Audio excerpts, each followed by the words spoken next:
ассалому алайкум тамошобинони иззатманд ва ҳаводорони ҳамешагии барномаҳои шабакаи Баҳористон. Бисёр шудем ки ин лаҳза меҳмони хонадони шумо ҳастем ва бо қаҳрамони навбатии барномаи Ифтихор ҳамсӯҳбат мешавем. Мо дар чанд лаҳза қаҳрамони барномаи навбатии Ифтихорро ба шумо муаррифӣ мекунем. Бо шабакаи Баҳористон бимонед.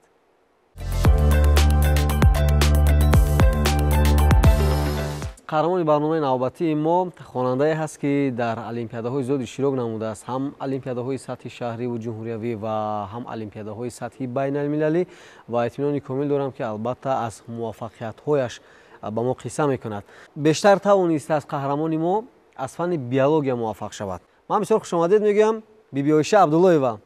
Хушомадед ба барномаи Ифтихор. Ассалому алайкум. Ташаккури зиёд ки маро ба ин барнома худ даъват кардед. Ман Абдуллоева биби Оиша хонандаи синфи 8 лицеи рақами 2 барои хонандагоям бовақият шаҳри Душанбе мебошам. Аввал дар муассисаи давлатӣ таҳсил мекардам ки дар шаҳри Ҳисор қарор дошт, муассисаи давлатии рақами 1 бо номи Мирзо Турсунзода. Баъд аз синфи 5 бошад ба лицеи рақами 2 барои хонандагоям бовақият шаҳри Душанбе омадам. фикр мекунам ки албатта дарсое ки шумо ҳамарӯза дар лицей мехонед, яъне аз муассисаҳои таълимии миёна фарқият дорад. Бале. Ва дарсҳои шумо бо кадом забон сурат мегирад? Дарсҳои мо бо забони тоҷикӣ ва русӣ сурат мегирад. аз чанд солагӣ шумо ба хондану навиштан таваҷҷӯҳ пайдо кардед, омӯхтед? Аз 5-6 солагӣ. шумо дар синни 5 ва 6 солагӣ аллакай хонда навишта метавонистед? ҳарфҳоро каме фарқ мекардам. фанҳо зиёд ҳастанд ва шумо интихоб кардед махсусан фанни биология. Барои чӣ? бале, фанҳо бисёранд, аммо ба ман бештар фанни биология маъқул аст. Барои чӣ? Барои он ки ман мехоҳам ки дар оянда кардиохирургшам, яъне ҷарроҳи дил. бале, саломат бошед. ман фикр мекунам ки албатта агар хуб меомӯзед, бозам такмили дониш мекунед, дар оянда яке аз мутахассисони самти интихоб намудаатон мешавед ва ба халқу ватан шумо хизмат мекунед. Ташаккур барои шумо ва тамошобинони азиз, ин лаҳза мо доир ба иштироки қаҳрамони барнома дар олимпиадаҳои сатҳи шаҳриву ҷумҳуриявӣ ва байналмилалӣ ҳарф мезанем. Сарвал, мехостем дар мавриди иштирокатон дар сабқатҳои сатҳи шаҳрӣ ба мо ва тамошобинон маълумот бидиҳед. Марамат. Ман аз синфи 5 вақте ки аввалин маротиба ба лицеи рақами 2 омадам, дар олимпиадаи даври ноҳиявӣ, ҷумҳуриявӣ, шаҳрӣ ва байналмилалӣ иштирок карданро шурӯъ кардам. Ман дар синфи 5, 6, 7 ва 8 дар олимпиадаи шаҳрӣ иштирок кардам ва сазовори ҷойҳои намоён гаштам. Масалан, агар гирем, ман вақте ки синфи 8 ҳоло синфи 8 ҳастам, дар олимпиадаи шаҳрӣ аз фанни биология иштирок кардам ва сазовори ҷойи сеюм гаштам. Тӯли 4 сол мешавад ки дар олимпиадаи даври сатҳи шаҳрӣ иштирок мекунам ва 3 сол ҷойҳои ифтихориро гирифтам, ишғол шудам. Ана соли 4 бошад, сазовори ҷойи сеюм гаштам. Беҳтарин аст ва ҳар нафарам бинандагони азиз наметавонад ки сазовори мақоми ифтихорӣ гардад. Яъне мақоми ифтихориам аллакай як дастовард аст. Агар мантиқан назар бикунем, иштирок дар ҳамин гуна сабқатҳо худ аллакай ин муваффақият аст. Ҳар нафаре ки талош мекунад, заҳмат мекашад, иштирок мекунад, фикр мекунам ки ҳарчанд ки агар натавонад муваффақ шавад, дар оянда масалан метавонад ки бозомӯзӣ бикунад, такмили дониш бикунад ва дар сабқатҳои дигар муваффақиятро ба даст оварад. Ман ташаккур мегӯям барои шумо ва мехоҳем атрофи иштирокатон дар олимпиадаҳои сатҳи ҷумҳуриявӣ ҳарф бизанем. Шумо соли 2021 дар олимпиадаи ҷумҳуриявӣ аз фанни биология иштирок намудед. Вақте ки синфи 6 мехонед, агар хато накунам, ва ҷои дуюмро ба даст овардед. Биёед дар мавриди иштирокатон аз ҳамин сабқат ҳарф мезанем. Мегуфтед ки дар куҷо доир гардид, аз кадом муассисаҳо хонандагон иштирок доштанд? ҳангоме ки ман синфи 6 будам, ман дар олимпиадаи ҷумҳуриявӣ якум бор иштирок кардам ва хушбахтона сазовори ҷои дуюм гаштам аз фанни биология. Олимпиада дар лицеи интернати президентӣ ки дар шаҳри Душанбе қарор дорад баргузор гардида буд. шумо тавонистед мақоми дуюмро ба даст овардед? бале. Роҳафтода нашудед аз оне ки мақоми дуюмро ба даст овардед? Чаро ман ҷои аввалро нагирифтам, ман бояд ҳатман ҷои аввалро мегирифтам? Хеле як ҳис дар дилатон пайдо нашуд? Аввал бале, аввал каме роҳафтода шудам, аммо баъд бо гузашти вақт соваи шудам. вақте ки шумо дар ягон олимпиада ҷои сеюмро мегиред, ҳасад мегӯянд, ҳаст ки ман бояд ҷои аввалро мегирифтам, вай сазовори ҷои дуюм, сеюм буд? ҳаст намегӯна? дар ҳар сурат бале, кам кам мешуд, аммо ин аз меҳнат вобаста аст. Меҳнат кунӣ, роҳат мебинӣ. бале, масалан худи шумо агар ҷои сеюмро бигиред, ҳасад намебаред? Не. шояд аз ман беҳтару хубтар хондааст, беҳтар бисёртар заҳмат кашидааст, барои ҳамин сазовори ҷои якум гаштааст. тамошобинони азиз, воқеан ҳам ҳасад бурдан шахсро намемонад ки ба сӯи пеш ҳаракат бикунад ва аз ин сабаб танҳо талошу меҳнату заҳмат метавонад ки шуморо муваффақ гардонад ва дуир ба иштирокатон дар олимпиадаи ҷумҳуриявии дигар суҳбат мекунем ки дар шаҳри ҳисор доир гардида буд ва ин олимпиада ном дошт наврасон. бале ва шумо иштирок намудед дар ин сабқат низ шумо сазовори ҷои дуюм гаштед. бале атрофи иштирокатон дар ҳамин олимпиада суҳбат кунем. бори дуюм вақте ки ҳангоме ки ман дар олимпиадаи ҷумҳуриявӣ иштирок кардам, ин соли 2022 буд. Ман синфи 7 будам, он гоҳ дар синфи 7 таҳсил мекардам. ин олимпиада дар литсеи президентӣ ки дар шаҳри ҳисор ҷойгир аст гузаронида шуда буд ва ман хушбахтона сазовори ҷои дуюм гаштам. аз фанни биология иштирок кардам. вақте ки масалан ба хона бо як диплому, бо як сертификату, бо як мақоми ифтихорӣ бармегардед, падару модар чӣ гуна истиқбол мекунанд шуморо? Хурсанд мешаванд, хушҳолӣ мекунанд ё ягон тӯҳфа ба шумо пешниҳод мекунанд? бале, ҳангоме ки ман бо ягон дастовард ба хона бармегардам, падар ва модарам хеле хурсанд мешаванд. онҳо мепурсанд ки ба ту чӣ тӯҳфа кунем гуфта. вақте ки масалан шумо роҳафтода ҳастед, мақомро ба даст наовардед, ба хона меравед, чӣ гуна масалан падару модарам роҳафтода мешаванд ё дилбардорӣ мекунанд? падару модарам роҳафтода намешаванд, мегӯянд ки хай иштирок ҳам ин як дастовард аст ва маро дилбардорӣ мекунанд бисёр. саломат бошед. Ташаккур барои шумо. Тамошобинони азиз, бори дигар рӯйдараст мешавем ки қаҳрамони барномаи навбатии мо ки тавонистааст аз фанни биология муваффақ шавад дар олимпиадаҳои гуногун, ин биби Оиша Абдуллоева аст ва ман бори дигар шуморо хушомадед мегӯем ва тамошобинони азиз, атрофи иштирокаш дар олимпиадаҳои сатҳи байналмилалӣ ҳарф мезанем. чӣ гуна ки мо медонем, шумо соли 2022 дар олимпиадаи байналмилалӣ бо номи Глобус иштирок намудед, мақоми сеюмро ба даст овардед. ин олимпиада дар кадом мамлакат доир гардид ва агар фосилавӣ буд, чӣ гуна шумо тавонистед иштирок бикунед? омодагиҳо чӣ гуна буд ва кӣ ба шумо тавсия дод ки шумо дар ҳамин сабқат бояд ширкат кунед? ҳангоме ки ман синфи 7 будам, ба ман муаллимам гуфт ки як олимпиада мешавад бо номи Глобус. сатҳи байналмилалӣ аст, аммо ба таври фосилавӣ мегузарад.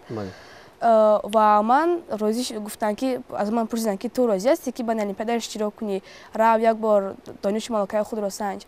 ман розӣ шудам, бале гуфтам ман иштирок мекунам. ин олимпиада ба таври фосилавӣ гузашт дар гимназияи 1 ва ман иштирок кардаму аз фанни биология иштирок кардам ва сазовори ҷои сеюм гаштам. аз нигоҳи шумо оё олимпиадаҳое ки ба таври фосилавӣ сурат мегиранд, баҳогузории доварон дуруст аст? ба фикри ман бале дуруст аст. чӣ гуна масалан шумо исбот мекунед? тестҳоро мо дар компютер споридем. Бале. барои ҳамин ана дар он ҷо бошад, вақте ки тестҳоро меспорӣ, аллакай ҷавобҳояш мебарояд. ва шумо мебинед ки ки чӣ қадар бал Бале. гирифтааст. шумо метавонед бубинед ки рақиби шумо аз дигар мамлакат чӣ қадар балро сазовор гаштааст? наметавонед бубинед. тамошобинони азиз, соли 2022 як олимпиадаи байналмилалии дигар бо номи Мегаталант доир гардид ва қаҳрамони барномаи мо биби Оиша низ иштирокчии ҳамин сабқати сатҳи байналмилалӣ буд. мешунавем ки иштирокаш дар ин сабқат чӣ гуна буд?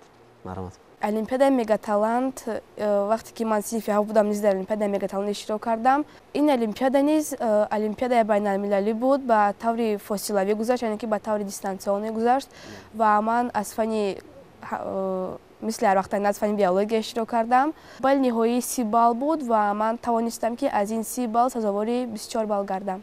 саломат бошед. аз ифтихорнома ва дипломҳое ки дар назди мо аст, метавонем бигӯем ки кадоме аз инҳо аз кадом олимпиадаҳо ҳастанд? ин дипломи олимпиадаи ҷумҳуриявии синфи 7 мебошад.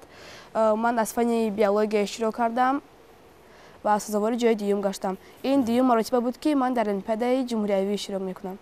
саломат бошед. беҳтарин. ва тамошобинони азиз, як дипломи дигар дар назди мо ҳаст. мо баъд аз чанд лаҳза атрофи ин албатта ба шумо маълумот медиҳем. идомаи барномаи ифтихор аст тамошобинони азиз ва мо баъд аз чанд лаҳза суҳбатро дар қисмати дигар идома хоҳем дод.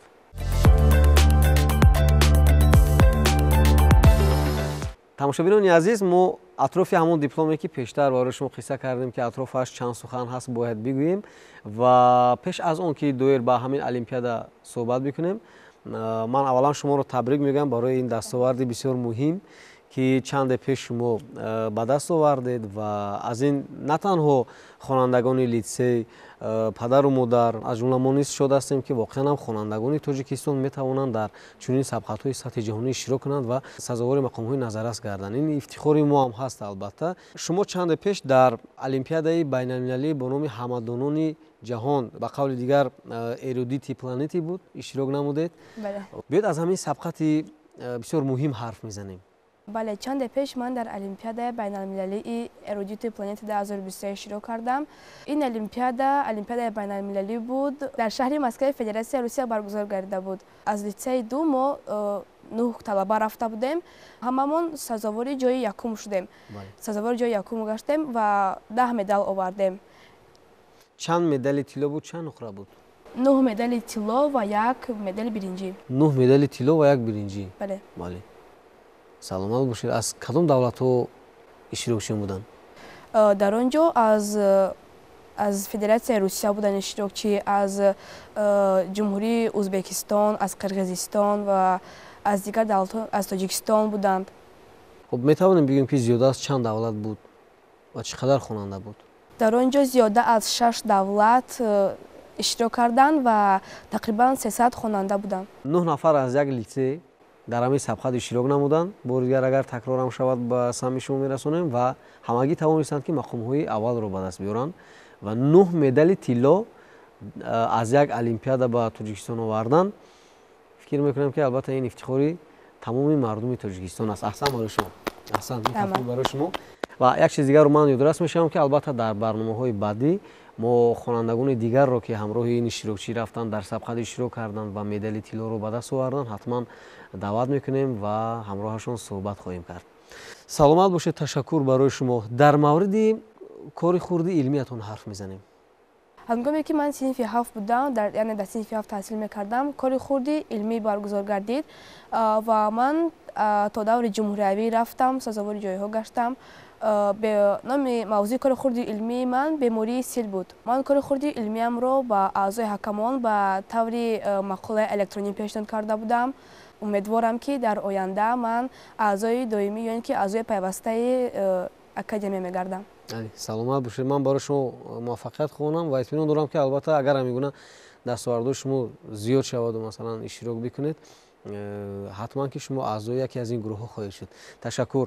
و تماشابینان عزیز، این جام خرد که در نزد ما از شما در دست من میبینید این از همون المپیادای همدانان سیاره است که قهرمان ما به دست آورده است. من فکر میکنم که دیگر خوانندگانی که واقعا هم تلاش و زحمت میکشند حتما صاحب چنین جام ها خواهند گشت. شما در سبقت‌های زیاد اشتراک نمودید. من در نظر دارم سبقت‌های سطح بین‌المللی رو یگان دوستانی نو پیدا کردید که مثلا از کشورهای دیگر باشد. بله، من وقتی که در المپیاد بین‌المللی ارودیت پلانت 2023 اشتراک کردم، هنگامی که من در شهر مسکو بودم، در آنجا من با خوانندگان دیگر دولت شناس شدم، مثلا با فدراسیون روسیه، با جمهوری ازبکستان، قزاقستان شناس شدیم، اما متاسفانه ما رقم‌های یکدیگر رو نگرفتیم. چند زبان رو میدونید؟ حالا من 3 زبان رو میدونم و 4 زبان رو مختص دادم. زبان فرانسوی. زبان فرانسوی. بله. نقشه های شما در آینده چی است؟ باید در کدام المپیاد اشتراک بکنید این بعد؟ من در خودم مقصد گذاشتم که در المپیاد بین‌المللی ایبو اشتراک کنم، یعنی اینترنشنال بیولوژی المپیاد. برای شما موفقیت. من باور دارم که البته در این سبقت شما سزاوار مقامی نظررس میگردید. تماشابینان عزیز، درست میشم که مهمان برنامه نوبتی ما بودند بیبی عایشه عبدالله‌ایوا. اینجا شماره نوبتی افتخار به انجام رسید. خیر.